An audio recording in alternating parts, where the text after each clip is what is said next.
नमस्कार दोस्तों, अपनी पाठशाला चैनल पर आप सभी का हार्दिक स्वागत है। तो मित्रों, मैं फिर से हाजिर हूं एक नए टॉपिक के साथ में और आज का अपना टॉपिक होगा राजस्थान के प्रमुख शिलालेख।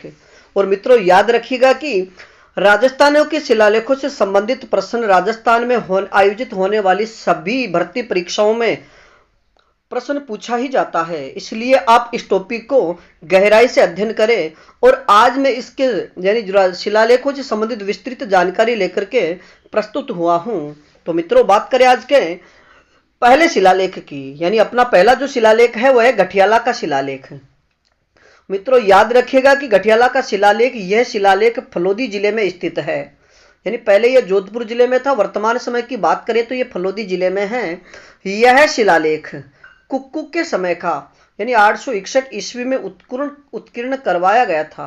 मित्रों याद रखिएगा कि गठियाला का जो शिलालेख है ये कुक्कुट के समय में और 861 ईस्वी। मित्रों इसकी जो तिथि है, यानी इस शिलालेख की जो तिथि है 861 ईस्वी, आप इसे याद रखिएगा।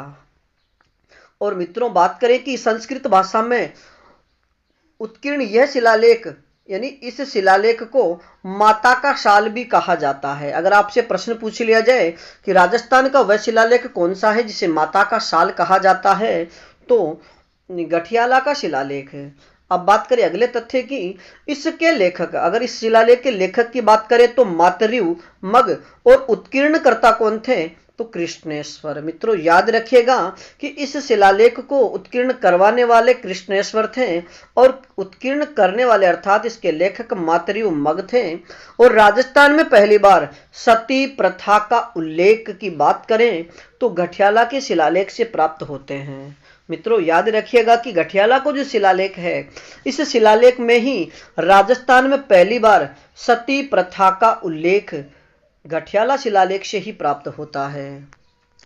अब बात करें राजस्थान के अगले शिलालेख की,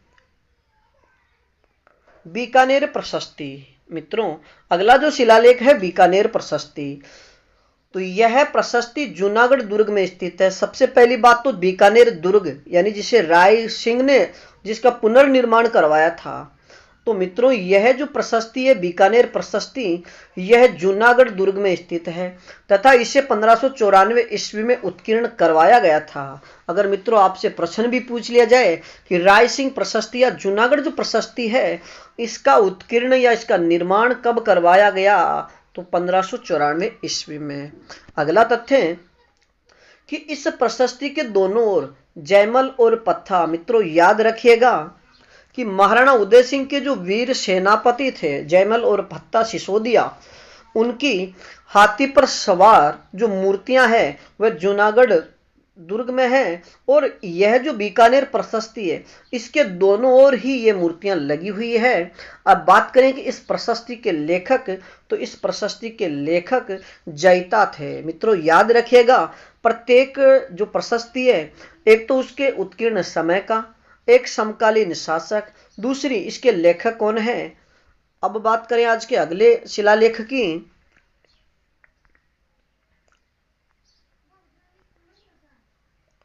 बड़ली का शिलालेख। मित्रों याद रखिएगा कि अगला जो शिलालेख है वो अपना बड़ली का शिलालेख, राज्य का सबसे प्राचीन, अगर बात करें कि राजस्थान का सबसे प्राचीन शिलालेख कौन सा है, तो फिर इसका सही उत्तर होगा बड़ली का शिलालेख। और भारत का दूसरा शिलालेख, अगर भारत का सबसे प्राचीन दूसरा शिलालेख बड़ली का शिलालेख, राज्य का सबसे प्राचीन शिलालेख की बात करें तो बड़ली का शिलालेख। इसका उत्कीर्ण 443 ईसा पूर्व में करवाया गया था। यानी सबसे महत्वपूर्ण बात कि इस शिलालेख का जो निर्माण है वो 443 ईसा पूर्व में करवाया गया था। और ये अजमेर यानी केकड़ी जो जिला है इसके भिनाई में स्थित है। मित्रों यानी मैंने जो ये शिलालेख अपनी इस टॉपिक में जहां शामिल किया है तो ये नवगठित जिलों के आधार पर है। तो ये केकड़ी जिले के जो केकड़ी के जो भिनाई है वहां पर स्थित है। बात करें अगले शिलालेख की, ओसिया का शिलालेख।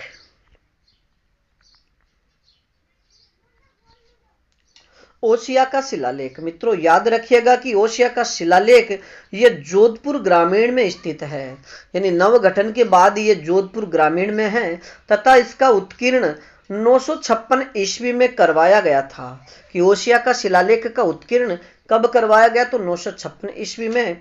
और मित्रों याद रखिएगा कि यह शिलालेख वर्ण व्यवस्था की जानकारी देता है। अगर प्रश्न पूछा जाए कि राजस्थान का वह कौन सा शिलालेख है जो हमें वर्ण व्यवस्था की जानकारी देता है। बात करें आज के अगले शिलालेख की, किराडू का शिलालेख। मित्रों याद रखिएगा कि किराडू का जो शिलालेख है यह संस्कृत भाषा में 1166 ईस्वी में उत्कीर्ण। इस शिलालेख में परमाणु की उत्पत्ति माउंट आबू के वशिष्ठ मुनि के यज्ञ से बताई जाती है। कि किराडू बाड़मेर में जो उत्कीर्ण शिलालेख है, और यह पहली बात तो यह कि यह किस भाषा में? संस्कृत भाषा में। उत्कीर्ण कब करवाया गया? 1166 ईस्वी में। और इस शिलालेख में किस राजवंश की उत्पत्ति का उल्लेख मिलता है? तो परमारों की। और मित्रों याद रखिएगा कि माउंट आबू में उल्लेख मिलता है कि माउंट आबू में वशिष्ठ मुनि ने एक यज्ञ किया था जिसमें 4 योद्धा उत्पन्न हुए, जिनमें एक परमार, और परमारों की उत्पत्ति का उल्लेख करने वाला जो शिलालेख है वह है किराडू का शिलालेख। अब बात करें आज के अगले शिलालेख की, रणकपुर प्रशस्ति। मित्रों रणकपुर प्रशस्ति की बात करें तो इस प्रशस्ति में बप्पा रावल और काल भोज को अलग अलग बताया गया है। अगर आपसे प्रश्न पूछा जाए कि राजस्थान का वह शिलालेख कौन सा है जिसमें बप्पा रावल और काल भोज को अलग अलग बताया गया है, तो वो रणकपुर प्रशस्ति। और मित्रों याद रखिएगा कि रणकपुर प्रशस्ति ही कालभोज और बप्पा रावल को अलग अलग बताती है। वैसे बप्पा रावल और ये कालभोज है, यह बप्पा रावल की ही उपाधि थी। और मित्रों बात करें कि इस रणकपुर प्रशस्ति के जो लेखक हैं या इसके शिल्पी कौन है, तो वो देपाक है। बात करें अगले शिलालेख की, राज प्रशस्ति शिलालेख। यानी अपना अगला जो शिलालेख है वो है राज प्रशस्ति। मित्रों याद रखिएगा कि राज प्रशस्ति शिलालेख से प्रश्न पूछा ही जाता है कि यह प्रशस्ति सबसे पहले तो यह राजसमंद झील के किनारे स्थित है। यानी राज प्रशस्ति राजसमंद झील के किनारे स्थित है और 1676 में यह उत्कीर्ण करवाई गई थी। और यह प्रशस्ति राजसमंद झील के दक्षिण भाग में जहां पर 9 चौकी पाल बनी है, यानी राजसमंद झील के किनारे स्थित 9 चौकी पाल पर 25 काले पाषाणों पर संस्कृत भाषा में उत्कीर्ण है। मित्रों सबसे बड़ी बात तो यह कि यह कौन सी भाषा में? संस्कृत भाषा में। किस झील के किनारे? राजसमंद झील के किनारे। निर्माण कब हुआ? 1676 में। और राजसमंद झील के किनारे जो 9 चौकी पाल है उसी पर यह 25 पाषाणों पर संस्कृत भाषा में उत्कीर्ण है। और मित्रों आप याद रखिएगा कि राजस्थान ही नहीं, यह एशिया का सबसे बड़ा शिलालेख है। अब इसके रचयिता की बात करें तो इसके रचयिता रणछोड़ भट्ट हैं तथा यह एशिया की सबसे बड़ी प्रशस्ति है। इस प्रशस्ति में जहांगीर और अमर सिंह के मध्य हुई संधि तथा राजसमंद झील का उल्लेख मिलता है। यानी राज प्रशस्ति में मुगल शासक जहांगीर और अमर सिंह यानी मेवाड़ के जो अमर सिंह थे, महाराणा प्रताप के पुत्र, उनके मध्य जो संधि की गई थी उसका उल्लेख मिलता है। बात करें आज के अगले शिलालेख की,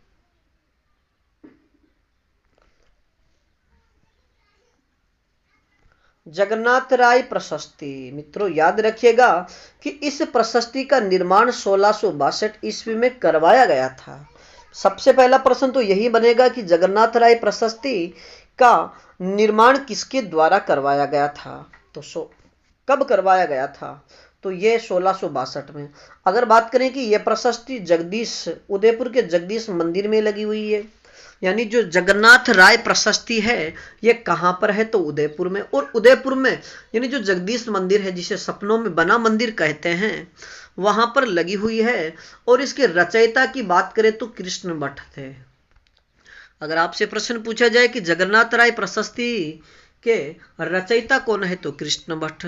अब मित्रों बात करें अगली प्रशस्ति की या अगले शिलालेख की। गोशुंडी का शिलालेख कहाँ पर स्थित है? यानी अपना जो अगला शिलालेख है गोशुंडी का शिलालेख। तो मित्रों वैष्णव संप्रदाय का राज्य में सबसे प्राचीन शिलालेख, सबसे पहला तथ्य तो यही कि राजस्थान में वैष्णव संप्रदाय से संबंधित सबसे प्राचीन शिलालेख कौन सा है? तो गोशुंडी का शिलालेख। और मित्रों इसका एक टुकड़ा उदयपुर संग्रहालय में रखा गया है। और मित्रों याद रखिएगा कि यह शिलालेख ब्राह्मी व संस्कृत भाषा में लिखित है। यानी गोशुंडी शिलालेख की अगर भाषा की बात करें तो ये ब्राह्मी लिपि में लिपि रहेगी, ब्राह्मी भाषा रहेगी संस्कृत। और मित्रों याद रखिएगा कि जो ब्राह्मी लिपि है वो बाएं से दाएं ओर लिखी जाती है। अगला प्रश्न, मानमोरी का शिलालेख। अगला जो शिलालेख है अपना मानमोरी का शिलालेख, मानसरोवर झील के निकट स्थित इस शिलालेख में सबसे महत्वपूर्ण बात कि इसमें अमृत मंथन यानी समुद्र मंथन का उल्लेख मिलता है। आपसे अगर प्रश्न पूछा जाए कि राजस्थान का वह कौन सा शिलालेख है या राजस्थान का वह शिलालेख जिसमें अमृत मंथन का उल्लेख है, तो मानमोरी का शिलालेख। और मित्रों इस शिलालेख को कर्नल जेम्स टोड इंग्लैंड ले जा रहे थे, लेकिन बहुत भारी होने के कारण कर्नल जेम्स टोड ने इसे समुद्र में फेंक दिया गया था। तो प्रश्न यहां से यह भी पूछा जा सकता है कि किस शिलालेख को कर्नल जेम्स टोड इंग्लैंड ले जाते समय समुद्र यानी कर्नल टोड ने समुद्र में फेंक दिया था? तो फिर सही उत्तर होगा मानमोरी का शिलालेख है। अब बात करें आज के अगले शिलालेख की, बिजोलिया का शिलालेख है। मित्रों याद रखिएगा कि बिजोलिया जो वो कीर्ति स्तंभ शिलालेख है, इसका उत्कीर्ण 1460 ईस्वी में करवाया गया था। मित्रों याद रखिएगा कि कीर्ति स्तंभ जो शिलालेख है इसका उत्कीर्ण 1460 ईस्वी में करवाया गया। और इसकी रचना की बात करें तो अत्रि भट्ट ने इसकी रचना आरंभ की थी, लेकिन वह इसे पूरा नहीं कर पाए और इनकी मृत्यु के बाद इनके पुत्र महेश भट्ट ने इसे पूरा किया था। मित्रों कीर्ति स्तंभ प्रशस्ति से प्रश्न यह पूछा जाता है कि कीर्ति स्तंभ प्रशस्ति किस समय की है? तो 1460 की। इसका आरंभ किसने किया? अत्रि भट्ट ने। और कीर्ति स्तंभ प्रशस्ति को किसने पूरा किया था? तो इसका सही उत्तर होगा महेश भट्ट ने। और मित्रों इसे जैन प्रशस्ति भी कहते हैं तथा इसमें कुंभा द्वारा रचित ग्रंथों का उल्लेख मिलता है। अगर आपसे प्रश्न ये भी पूछा जाए कि राजस्थान का वह शिलालेख जिसमें महाराणा कुंभा द्वारा रचित ग्रंथों का उल्लेख मिलता है, तो आपका सही उत्तर होगा जैन कीर्ति स्तंभ। मित्रों बात करें आज के अंतिम शिलालेख की, यानी आज की अपनी कक्षा का जो अंतिम शिलालेख है उसकी, तो बिजोलिया शिलालेख है। तो मित्रों बिजोलिया शिलालेख की बात करें कि यह शिलालेख कब उत्कीर्ण करवाया गया, तो 1170 ईस्वी में है। मित्रों आपसे कूट भाषा में अगर प्रश्न पूछा जाए, एक तरफ शिलालेखों के नाम दे देंगे, दूसरी तरफ उनकी उत्कीर्ण तिथि या बनवाने की जो तिथि है, फिर आपसे पूछा जाएगा कौन सा असंगत है या मिलान कीजिए।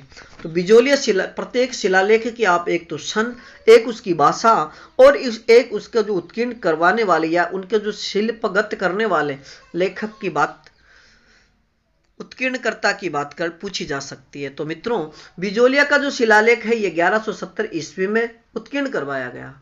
और मित्रों इसके लेखक की बात करें तो गुणभद्र और कायस्थ थे, कि बिजोलिया शिलालेख के लेखक एक तो गुणभद्र और एक कायस्थ थे, जबकि इसको पत्थर पर उत्कीर्ण गोविंद ने किया था। मित्रों इस बिजोलिया शिलालेख को पत्थरों पर उत्कीर्ण करने का कार्य गोविंद ने किया। और मित्रों इसके अनुसार चौहान वंश की उत्पत्ति वत्स गोत्रीय ब्राह्मण से हुई है। अगर आपसे ये प्रश्न तो मित्रों अधिकतर यानी राजस्थान की कोई भी भर्ती हो उसमें यह प्रश्न पूछा ही जाता है कि चौहानों को वत्स गोत्रीय ब्राह्मण किस शिलालेख में कहा गया है, तो फिर इसका सही उत्तर होगा बिजोलिया शिलालेख में। तो मित्रों याद रखिएगा कि चौहान वंश की उत्पत्ति वत्स गोत्रीय ब्राह्मण से होना बिजोलिया शिलालेख में बताया गया है। और मित्रों इस शिलालेख में जैन श्रावक लोलाक यह शिलालेख जैन श्रावक लोलाक द्वारा बनवाया गया था। ये भी आप याद रखिएगा कि बिजोलिया शिलालेख लोलाक द्वारा बनवाया गया था। तो मित्रों आज के लिए इतना ही, बाकी फिर मिलेंगे एक महत्वपूर्ण टॉपिक के साथ। तब तक आप अपने अध्ययन में जुटे रहिएगा, और इस श्रृंखला में अगर किसी प्रकार की त्रुटि हो तो आप हमें कमेंट्स में जरूर बताइएगा। धन्यवाद।